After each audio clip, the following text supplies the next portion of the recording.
Hello everybody and welcome to this chess video on a game of chess that I played against International Master Jack Peters, and I won this game, but I want to say something about Jack. He is a very good chess player. Number one, he's an international master, and that is a ranking in chess that I will probably never get to in my lifetime. And number two, this game was played during a simul, and I was one of about 25 different people that Jack was playing at the same time simultaneously. And even though he lost this game to me, he won almost all of his other games. I think he lost one other game and maybe a couple people got a draw. So out of 25 people, he won like 22 of his games or something. I don't remember. This game was played a few years ago. So I have a lot of respect for Jack, and I give him lots of credit for what he's done in his life with the game of chess, and I feel privileged to have the chance to play against him, a person of his caliber. So without further ado, let's go into the game and let's go over the moves. So I was the black pieces, Jack was the white pieces. So white starts out pawn to e4, I go pawn to e5, Jack goes pawn to f4, and I play this move. This opening is called the King's Gambit. And the reason why I like to play this knight move is because I know the reason why people play this move, it's not because they want to take the pawn. As a matter of fact, if white were to take the pawn right now, if it were white's move right now in this position, this would be a very bad move, and I'll show you why. Let's say I play some move way over there, and then white does take the pawn. Well, I queen check him. And then how does white get out of check? What's he going to do? Well, he can block, and then I take the pawn like this, and now white's got to get out of check. He can move his king out the way, or maybe block like this or something, and I get to get his rook. So I get a free rook, and that's bad for white. And the other way is just as bad. He can move his king up like that. I come take the pawn, and it's queen check, same thing. And now white's got one move. He moves his king over there, gets out of check, and then I come here. Now what's white going to do? How does he get out of check? He can push his pawn like that, but I just take him with a check, and, that's very bad. And then the other thing he do is move his king. That's the only place he can put his king that he's not in check. And then I get this pawn. So you can see how bad this is for white. And so white does not want to do that. He does not want to take that pawn and get into all this mess. So the reason why people play this move, the King's Gambit, is because they want black to take that pawn, because if he does, then white comes here, and I can't queen check him because I lose the queen, right? So he comes there with the knight, and then what am I going to do? Well, I can develop a piece like that, or maybe come here like that or something, or I can be aggressive and try to get rid of that knight, and maybe come here, and then I could queen check him, but that's not as scary as it looks, because white can just come here, develop his piece, and then if I push it, white can move the knight right there, and then if I queen check him, well, white can just come there, and then there's no more checks, there's no more tricks, nobody's going to lose a rook or nothing, and white's even got a little threat right down there. So what is black going to do? Well, I guess I could come there and guard, right? And, we have a game, and this is, I figure this is the kind of stuff that white likes, people that play the King's Gambit. So I choose a different move. I choose not to get into all this. I choose not to play their game. I choose to play my game.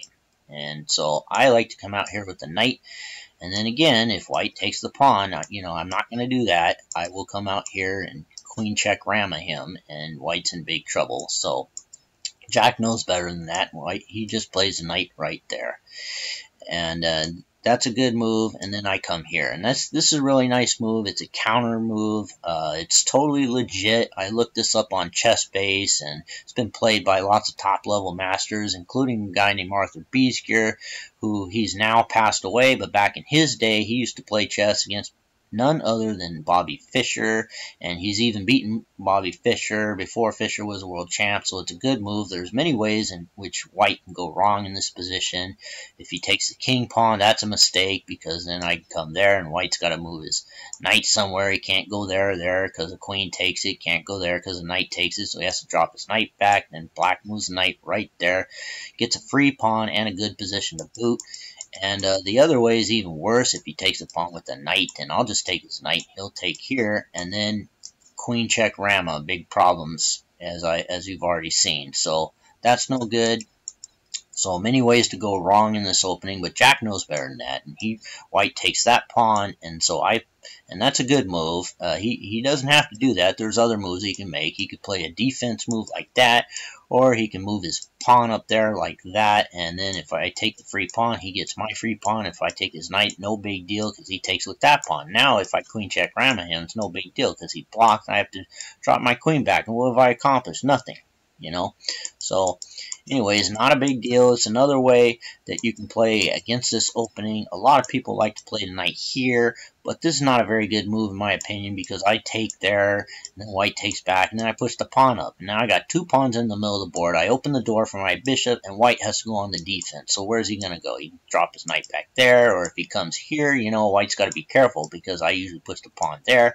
And if White comes here, that'd be a mistake, because I take the knight, he'd take like that, and then I get a free knight. So there are many, many ways that White can go wrong in this opening. So I like to play this. It's tricky, and White's got to be careful. But Jack's a master. He knows what he's doing. He makes a good move. That's a good move.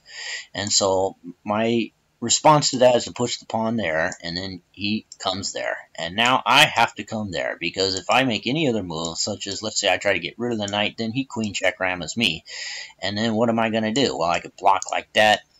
Takes the pawn, I take the pawn back, then I lose my rook, right? That's no good. Or if I try to run away like that, well, then it's queen checkmate Rama, and then the game's over, right? So I cannot allow that queen check there. So I have to come here and guard it, and then, you know, that would happen. So I have to come there with the knight. And then White makes a good move. He moves his pawn up 2.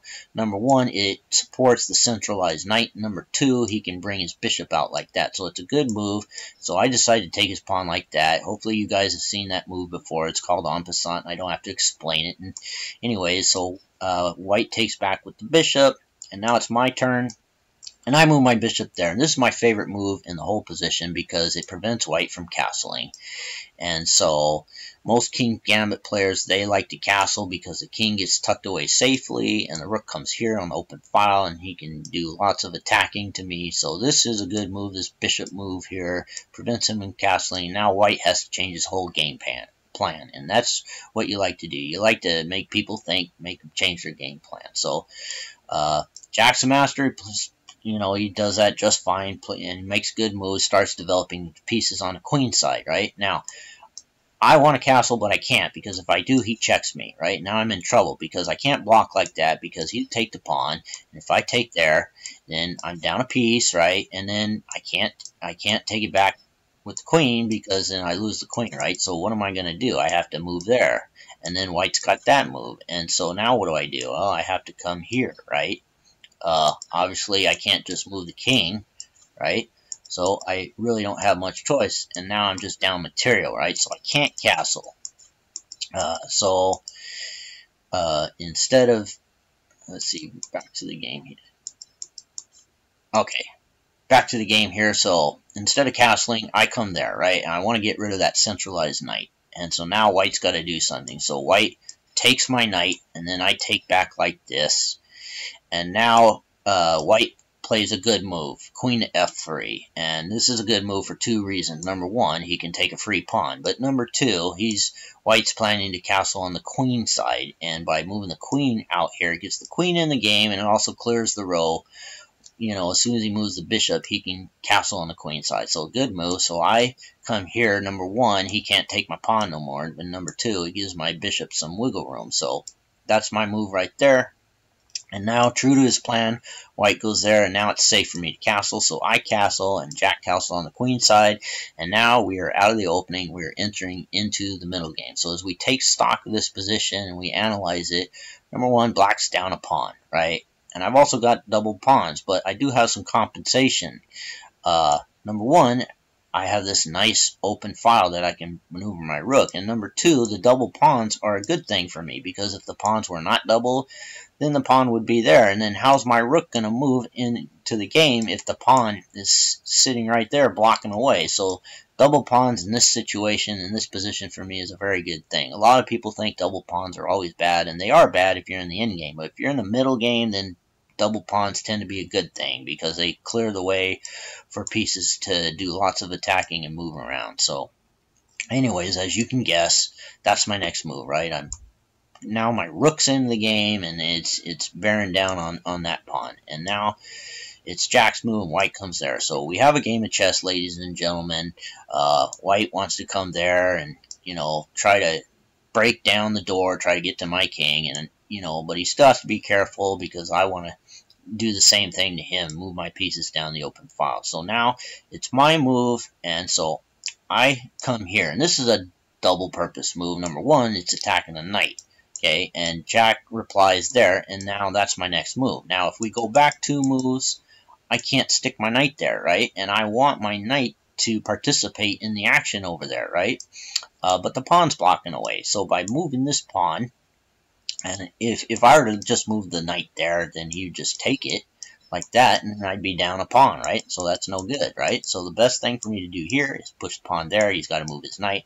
And now I can move my knight there. Now the knight's a little bit closer to the action here. So, and now it's Jack's turn. He moves his knight closer to the action on my side. And if you go back, right, he's not going to make some move like that. You know, Jack also is making multi-purpose moves, and so he's, number one, getting his knight out of the way, and now it's my move, and I come there, and he comes there, right? And so we're both playing pretty good chess at the moment.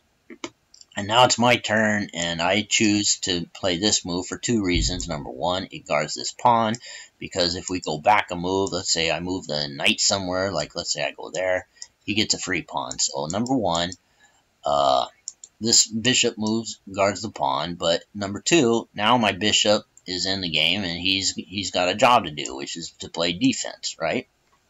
And it gets my bishop in the game and clears away for more development of my pieces, right? And now Jack comes here, right? And so number one, he's centralizing his knight again, which is kind of annoying, and he's attacking my bishop. So I come here, guard with the queen, right? And now my development is finally complete. We're totally out of the opening, and we're in the middle game. And again, I'm down a pawn, but I have nice compensation. So anyways, Jack's turn, White plays rook there, and he's setting up sneak attacks on my rook. You know, maybe he wants to come there or come there, right? And then it uncovers the rook, discovered attack or something. And now it's my move, and I have a nice shot here. And so pause the video, see if you can find this good move. Okay, did you pause the video? If you did, maybe you saw this move, and that's the nice move. And number one, White can't do that, because if he does, I just take back, and he's checkmated. So it's definitely worth giving up a bishop if I can checkmate. He can't move his king there because the rook's guarding that, so he can't do that, right? Now, let's say White comes here and checks me, right? Well, I got to get out of check, right? And obviously, I'm not going to move the king because he's on the queen, right? That's the whole point of his rook move earlier, right? But I can just do this, and then White goes there. And now, White has a worse position because this king can never get over here to safety. And so the king is basically stuck in the middle of the board, and he's also got these 2 double rook pawns over there, and those are super weak, and you know, maybe I can come here and attack them like that later. So Jack doesn't want to get into any of that, so he makes a very interesting move, and the move is this. And this is a good move, because if I just take like that, well, now he can take like that, and now I'm going down pieces, you know. And so I'd take like that, and now I'm missing my queen. He's traded queens, which is something that you want to do when you're up material. So that, I thought, was an interesting move. So I'm not going to take his bishop. Instead, I decide to take like that, and then he gets my bishop, and now queens are still on the board. He's in check, and now White is successful. He did manage to get his king out of the middle of the board over here in the hole. And so that was a good move by him. So my next move is to come here, and now I'm turning up the heat. I got 2 rooks instead of 1 rook down that open file. And so now White continues his plan, probably planning to come there. So it looks scary to me, but I have a nice move here. And the move is this right here. And that's a very good move. Because number one, if he takes with the rook, he's down material, right? He's coughing up a rook for a knight. And so he plays the logical move right there. But now I got this move, and that was my next move. And if you go back this queen is acting as a defense, but by coming here, I cut the queen off, right? So when he takes my knight with his bishop, this is my next move, and now I'm just winning the game. And number one, I'm threatening checkmate here, and so he has to guard against checkmate. And there's also some other bad problems here too. This would be checkmate, so he has to do something. He has to take that knight.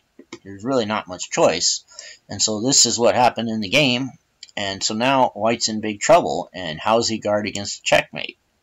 Well, he can't guard like that because he loses his queen. So he has to move his rook here. And so that was White's move. And now Black has a winning move. Pause the video, see if you can find the move. It is checkmate in 2. Okay, did you pause the video? If you did, this is it. Sacrifice the queen. Queen dies a glorious death. White has one move to take back like that, and then it is checkmate. So when I played this move, Jack Peters resigned, and I won the game. So I won this game. I feel very good about this game. I played well. Again, this game was played during a simul, and so Jack was definitely at a disadvantage, but nevertheless, I take my wins where I can, and I feel privileged that I was able to play against him and play this game. And that's my video, ladies and gentlemen. That's the game. I hope you enjoyed it, and with that, I bid you all farewell, and thank you for watching.